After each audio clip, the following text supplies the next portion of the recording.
So you want to switch BJJ schools. So this is a common thing among the jiu-jitsu community.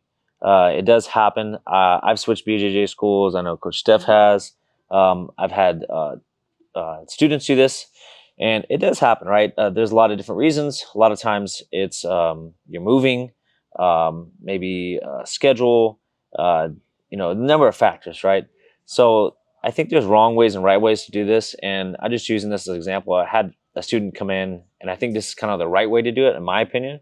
I had a student come in, a longtime student, trained over 2 years with us, but she wasn't really making it as much, kind of work, distance, and she wanted to switch to a different school that a former striking instructor was coaching at, a little closer to her, easier for her schedule. And you know what? It was a great conversation. I was glad she came in to talk to me. And she said, "Hey, this is a temporary thing, and I want to come back later." So great, a fantastic interaction. She was even nervous about it, but as an instructor and someone that is a martial artist myself, like I always tell my students, like even if you have to go train somewhere else, I'd rather you continue training than just quit jiu-jitsu or quit martial arts together. So I think kind of the right way to do it is to go and talk to your instructor and tell them like, "Hey, I want to switch schools for these reasons." And especially if you have some issues, right? They may not be easy conversation, but maybe some of those issues can be resolved. Maybe they can't be resolved. Maybe there's just too much of a divide between you and your instructor, you and maybe someone on the team. However, like, kind of airing those issues out or letting your instructor know why you want to switch teams, I think is kind of the correct way to go about it. That way you don't have any issues with that instructor, that team going forward, because as you all know, jiu-jitsu community is small. Even if you live in a big city like Houston, it's very, very small. Everyone knows everybody. You're going to see these people at events, competitions, maybe even compete against them, right? So I think for me personally, that's the right way to do it. Yeah, I mean, I can remember every time I ever had to switch a jujitsu school. And I remember going in and talking to the professor, and it was scary. I mean, it's not an easy like a conversation. A lot of people don't like confrontation in any way, shape, or form.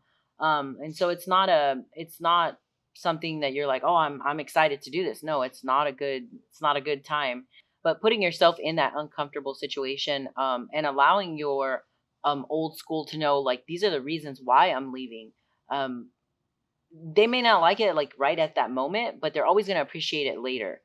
Because if you've left for that reason, more than likely other people have left for that reason. So it gives them the opportunity to fix some things, or even be more mindful of things. At their gym they weren't aware of. I know for me, like, some of the reasons that I've left is because I want to train with more women. So if a school didn't have like a large female population, I was competing a lot. I wanted to train with more like competitive women. And so that was one of my reasons for leaving.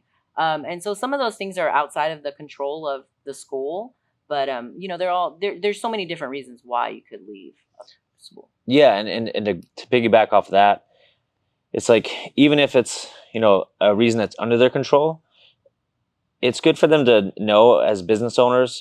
That way they can make those changes, and as coaches to try and make those changes going forward. Even if they do lose you as a student, they may not be happy about it. However, like if they're a good business owner and they're able to take some constructive criticism, they can use those reasons why you left and hopefully make the changes. Right? Not saying that every instructor is going to handle this professionally. I know not all of them will.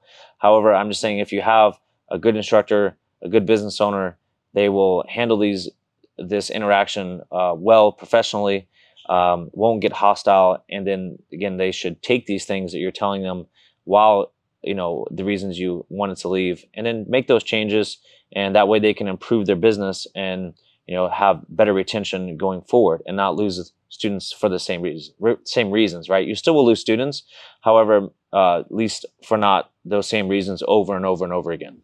Yeah, I think as martial art like school owners and coaches, there's no way that we could see everything. And a lot of times, I think our students are like, "Oh, wow, if something's going on in the school, you would know it." But there's so many people. We're teaching so many different classes, so many different personalities and individuals. Like, it's impossible for us to know everything. So some of the time, like, if you have an issue and you bring it to us, it's something that we didn't even know was going on. So, and I think that's why it's so helpful that if you are going to switch schools or if you're going to change gyms, to at least let the professor or the coaches know why you're switching, because it could be something that they had no idea was even going on. Yeah, and uh, we're talking about this subject before a little bit.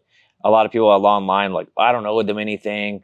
I don't have to do that. You're right. You don't owe them anything, right? You're a customer, and I say, take your money where you want, right? However, I think this goes across the board with relationships, right? Whether this be a friendship, whether this be a business relationship, jiu-jitsu relationship, if you don't have those, learn how to have those hard conversations with people and tell them, you know what, I don't like when you do this. It makes me feel whatever negative emotion you want to plug in there.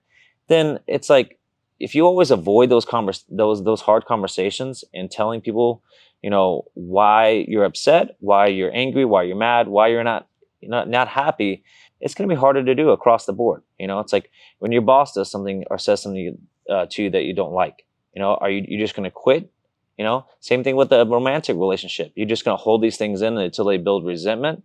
So it's, yeah, I don't think you necessarily owe the instructor, owe the gym owner anything, but it's important to learn how, as an adult, right, to have those hard conversations, to tell people how you feel, and express when you're not happy. Express these emotions, right?